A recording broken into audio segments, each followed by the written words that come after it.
Olá, nós somos o GastroPed Talks, o canal da gastropediatria da Unicamp. Nós somos Dr. Lucas Rocha Alvarenga, doutora Natasha Silva Sandi e doutora Maria Ângela Bellomo Brandão. O GastroPed Talks é um canal sobre gastroenterologia, patologia e nutrição pediátricas, com foco em profissionais de saúde, em que vamos discutir temas e evidências atuais com base em guidelines, artigos científicos e entrevistaremos profissionais de destaque na área.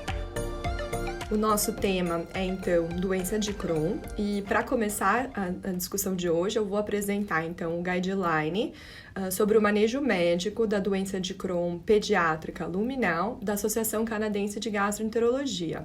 Então, esse documento foi publicado no periódico Gastroenterology, que é um dos mais proeminentes na nossa área, tem um fator de impacto de 20,8. E o mesmo documento pode ser encontrado no periódico da Associação Canadense de Gastroenterologia. Trata-se exatamente da mesma coisa. Então, em ambos são abertos para o livre acesso de quem quiser realmente conferir o documento na íntegra. E por que hoje a gente está falando do Canadá, né? Então, trata-se de um país que tem uma das maiores incidências e prevalências de doença inflamatória intestinal em todo o mundo, tanto de adulto quanto pediátrica, e acabou dessa forma se tornando um líder em pesquisa de doença inflamatória intestinal. O esquema de colaboração pediátrico deles conta com mais de 10 centros ao longo do país, em que eles dividem, né, dentre a colaboração, não apenas dados epidemiológicos e clínicos dos pacientes, mas também eles têm a oportunidade de dividir amostras biológicas. E por que hoje a gente está falando de doença inflamatória intestinal, especificamente de doença de Crohn? Esse fenômeno da incidência crescente, ele é mundial, não restrito aos países de primeiro mundo, e ele é particular na população pediátrica. Então, a gente nota que quando a gente divide esse aumento de incidência, a gente vê que a maior parte acontece nas crianças pequenas e, na verdade, particularmente pequenas, nas crianças menores do que 5 anos de idade. E há, na faixa etária pediátrica, um leve predomínio da doença de Crohn sobre a retocolite ulcerativa.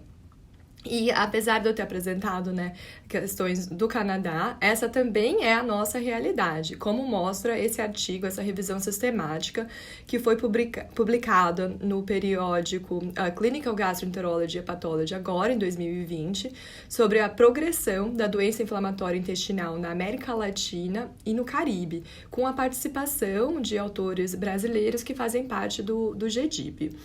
E o que eles viram como dentre os principais achados nessa revisão sistemática, que incluiu adultos e crianças?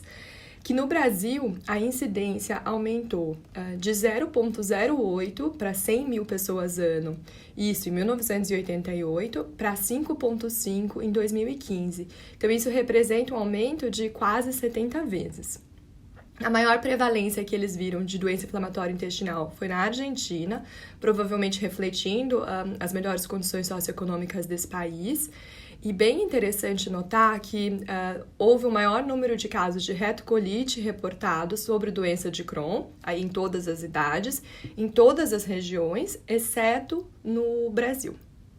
Mas vamos voltar para o nosso guideline. Então, a gente vai falar de manejo médico, de doença de Crohn pediátrica e luminal apenas hoje, né? Algumas questões de vocabulário. Enquanto os autores têm uma recomendação forte, então algo que absolutamente é para ser feito ou não é para ser feito, se for uma recomendação contra, eles usam recomendação ou recomendamos. E quando a recomendação é condicional, eles usam sugestão ou sugerimos. E apesar desse termo meio que levar a gente a pensar que é uma coisa que é para ser feita, só recomendada num grau mais fraco, vamos dizer assim, na verdade a sugestão ela é uma coisa que pode ser feita, não necessariamente algo que você deveria estar fazendo. A revisão foi feita de 2000 a 2017. Eles utilizam aquele famoso sistema GRADE para força da recomendação e qualidade da evidência. E eles fazem 25 recomendações, então, de 9 tipos de terapia, né, medicamentosa e nutrição enteral exclusiva. Mas não tem consenso em relação a 14 pontos. E a fim de não ficar me repetindo demais, quando eu não apresentar o nível de evidência, é porque ele é baixo ou muito baixo. o que é a maioria das recomendações, infelizmente. Então, vamos lá. Começando pelos aminosalicilatos. Os autores desse documento diferenciam bem a mesalazina, né, que eles vão chamar, quando eles falam 5 aminosalicilatos, eles falam de mesa e de outros que não estão tão disponíveis na faixa etária pediátrica, diferenciando da sulfasalazina. Isso por quê? Porque a mesalazina é, dentre os 5 aminosalicilatos, a mais estudada na doença de Crohn, um cenário bem diferente da retocolite ulcerativa. Já o uso da sulfasalazina na doença de Crohn colônica, ele acaba sendo quase que uma extrapolação da retocolite. Mas a retocolite é uma doença de mucosa, enquanto a doença de Crohn é uma doença transmural. Então, os resultados não são comparáveis. Mas o que os autores recomendam? Então, os aminosalicilatos na doença de Crohn moderada é a recomendação forte contra usar mesalazina, o 5-aminosalicilato, tanto na indução quanto na manutenção dessa doença moderada. E eles sugerem contra o uso da sulfasalazina na indução da doença moderada, colônica moderada. E por que aqui é uma sugestão, enquanto acima a gente fala de uma recomendação? Apenas porque tem menos estudos com a sulfasalazina em Crohn. Não porque isso seria uma questão de mais forte ou mais fraco. E em relação aos aminosalicilatos, quais foram os pontos em que não houve consenso para fazer uma recomendação, seja contra ou a favor? Então, na doença de Crohn leve, eles não concordaram se pode ou não induzir com 5-aminosalicilato, com mesalazina, ou se pode induzir na doença colônica com sulfasalazina. E para aqueles pacientes em que o médico cuidando fez a escolha de fazer a indução, então com 5-aminosalicilato ou sulfasalazina, e que responderam na doença leve, eles também não fazem uma recomendação se pode manter, né? Porque já teve uma resposta inicial, então fica difícil essa decisão do sim ou não. Mudando para os antibióticos, né? E quando a gente fala antibióticos, preciso reforçar que aqui é a doença luminal, muito diferente também do cenário da doença perianal ou da doença pós-cirúrgica. Então, especificamente na doença luminal, os estudos são muito heterogêneos, usam diferentes agentes em diferentes doses, então, por isso, não tem granularidade de dados para fazer qualquer recomendação contra ou a favor o uso de antibióticos, seja na indução ou seja na manutenção da doença leve a moderada. E indo então para a budesonida. Então, a budesonida é um agente que a gente acaba usando menos e eles encontraram estudos de budesonida em doença de Crohn especificamente, somente aquela forma ileal, né, que tem apenas uma disponível no mercado. Eles não fazem comentários a respeito da outra budesonida de ação colônica, que é a MMX. Então, em relação à budesonida de liberação ileal, eles dizem que ela pode ser usada, ela é sugerida na indução de uma doença que seja de gravidade leve a moderada e de localização no ilho ou no cólon direito. E como todos os outros corticoides, não deve ser usada, uma recomendação forte contra, na manutenção da doença de Crohn, de qualquer gravidade ou de qualquer localização. E indo agora para as coisas que a gente usa mais, os corticoides sistêmicos. Então, os corticoides sistêmicos ditos convencionais, como a prednisona, metilpred e prednisolona, eles podem, é sugerido o seu uso na indução de uma doença que seja moderada a grave. Isso é uma prática que a gente acaba fazendo bastante, né? A recomendação ela acaba ficando condicional porque tem outras alternativas, tem nutrição enteral exclusiva, tem anti-TNF, então por isso que não é uma recomendação forte. Já os pacientes que tenham doença leve, né, e que tenham sido tratados inicialmente com aminosalicilato, sulfa, budesonida ou nutrição enteral exclusiva, mas que não tenham respondido, então que a doença leve deles não tenha entrado em remissão, os autores também sugerem o uso de corticoide convencional, especificamente da prednisona oral. E aqui o nível de evidência ele é um pouco mais forte do que tudo que a gente falou anteriormente, é um nível de evidência moderado.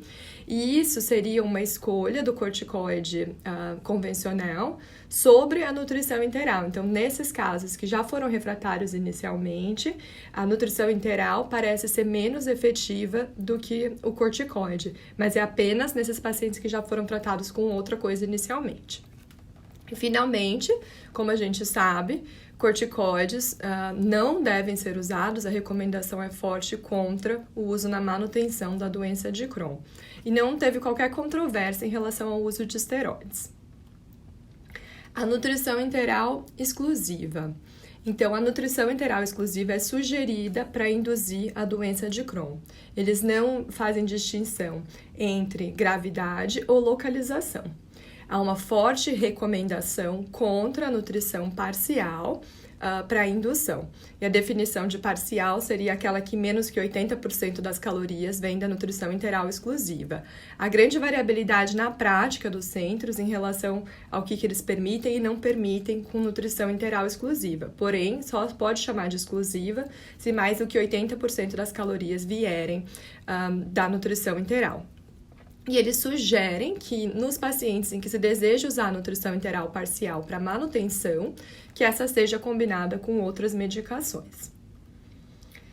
E chegando nos imunomoduladores, as tiopurinas são um motivo de bastante controvérsia na América do Norte, né? Então, em primeiro lugar, tiopurinas não devem ser usadas, a recomendação é forte contra o uso na indução de forma isolada. Por que a gente não deve induzir esses pacientes com tiopurina? Porque demora muito o seu tempo de ação, né? Então, você estaria atrasando o tratamento do paciente e tem opções para usar enquanto isso. Já na manutenção, a gente sabe que tiopurinas têm, sim, um papel muito interessante na doença colônica. Os autores sugerem o uso da tiopurina na manutenção em pacientes do sexo feminino e não fazem recomendação quanto ao uso em pacientes do sexo masculino. Essa distinção de gênero vem de uma preocupação com um efeito colateral bastante raro, mas potencialmente fatal, que é o linfoma hepatoesplênico de células T, que pode acontecer em pacientes do sexo masculino jovens, né? E, finalmente, os autores eles sugerem testar o fenótipo ou atividade da enzima tiopurina metiltransferase antes de iniciar o uso de tiopurinas.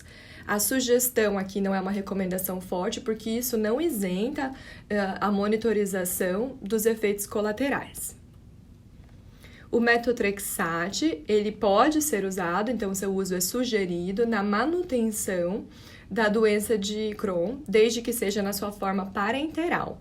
Não houve consenso na indicação do uso do metotrexato oral, e não houve consenso se o metotrexato pode ser usado como monoterapia para induzir os pacientes que têm uma doença mais leve. Essa discussão cabe mais com o metotrexato, porque o tempo de ação ele é relativamente um pouco mais curto do que os da tiopurina, mas mesmo assim não é um tempo de ação curto, né? Demora algumas semanas para fazer efeito. A questão é que se o paciente tem doença leve, talvez ele possa esperar um pouco a mais.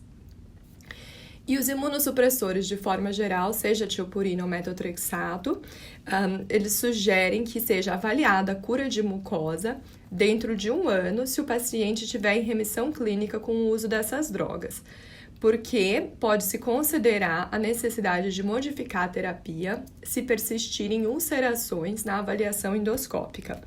Então, é importante notar que eles falam especificamente das ulcerações, porque na doença apenas histológica, não tem consenso realmente do que fazer.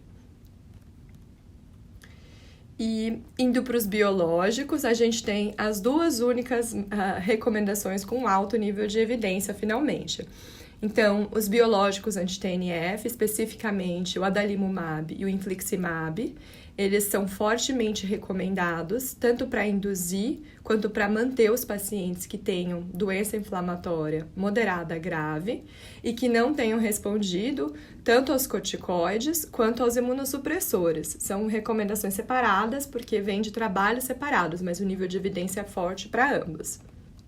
Ainda dentro dos anti-TNFs, mas voltando para a realidade do nível de evidência mais baixo, os autores sugerem que anti-TNFs possam ser usados como primeira linha para induzir e manter aqueles pacientes com doença muito grave que tenham um alto risco de doença progressiva ou debilitante.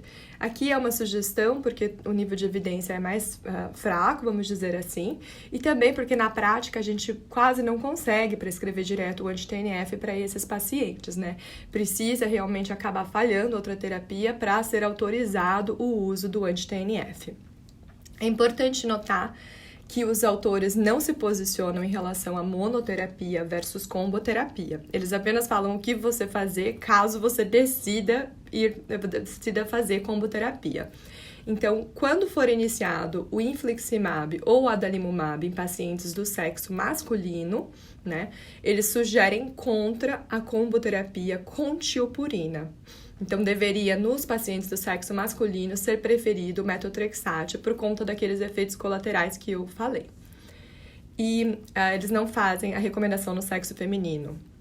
Se a resposta ao anti-TNF for incompleta na indução, ou se o paciente perder a resposta na manutenção, eles sugerem, então, uma intensificação do regime terapêutico conforme a dose, né, conforme o nível da droga. E, finalmente, em relação aos biológicos, os pontos que não houve consenso. Então, lembra que eu falei que nos imunomoduladores teria que fazer a endoscopia com biópsia dentro de 1 ano, né? Então, não há consenso, na verdade, do que fazer no caso dessa biópsia, ela mostrar que há doença ativa, quando, na verdade, o aspecto macroscópico é normal. Então, os pacientes que foram induzidos com corticoide ou imunomodulador, que tenham remissão clínica, mas que não tenham cura de mucosa, os autores não fazem um posicionamento quanto a se eles deveriam ser progredidos, né? Deveria ter o step up para o anti-TNF. Não se posicionam quanto à comboterapia de imunomodulador mais anti-TNF no sexo feminino, porque se por um lado a azatioprina tem seus problemas de efeito colateral, por outro lado o metotrexato ele é teratogênico, então, né, fica difícil fazer a preferência por um agente ou outro.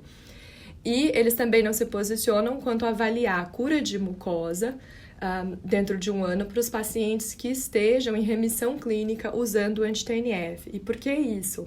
Porque o próximo passo para cima já seria uma medicação até agora off-label, né? Então, quais são os biológicos não anti-TNF?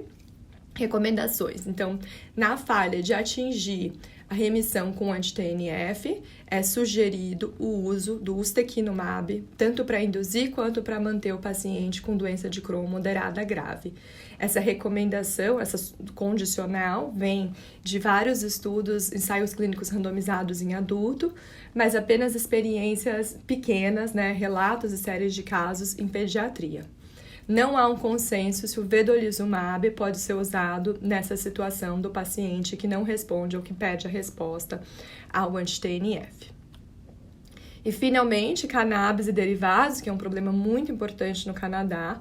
Os autores se posicionam recomendando fortemente contra usar cannabis ou derivados, seja para induzir ou para manter a doença de Crohn em remissão. Então, em resumo, né, que a gente falou sobre as 9 classes, assim, a minha interpretação.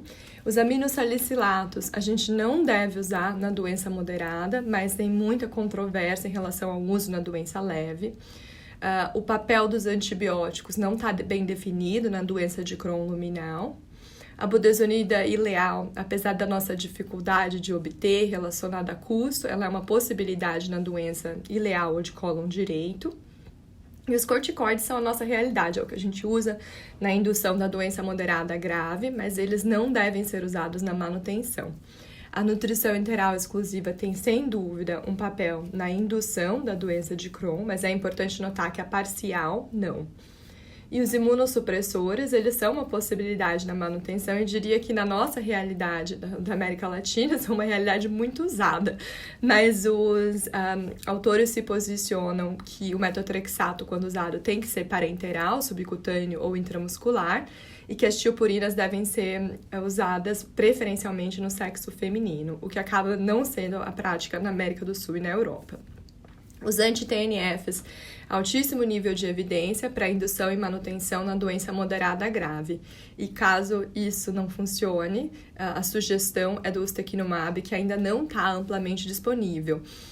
E, finalmente, como a gente falou, cannabis e derivados não devem ser usados, nem como adjuvante, muito menos como monoterapia. Então, as limitações desse guideline, né, tem, lógico, limitações que são relacionadas à definição de atividade e remissão. Doença de Crohn e mesmo doença inflamatória, isso é sempre um problema. A maioria dos estudos publicados fala de definições clínicas. Tem limitações relacionadas à própria metodologia GRADE, que acaba sendo muito rigorosa e rebaixando quase tudo a um nível de evidência baixo ou muito baixo. E é o fato de que muitos dos estudos revisados advêm de população adulta e a gente sabe que o comportamento biológico da doença de Crohn não é semelhante. Também não separam bem a localização da doença, que provavelmente é bastante relevante na doença de Crohn. E teve recentes mudanças e novos conhecimentos que não puderam ser incluídos nesse guideline, principalmente a calprotectina, o nível terapêutico, novos dados sobre comboterapia e novas dietas. Obrigada por nos acompanhar. Esse foi um episódio do Gastroped Talks. Estamos no Instagram, @gastroped.talks, no YouTube, Gastroped Talks Unicamp, e também na forma de podcast. Até o próximo!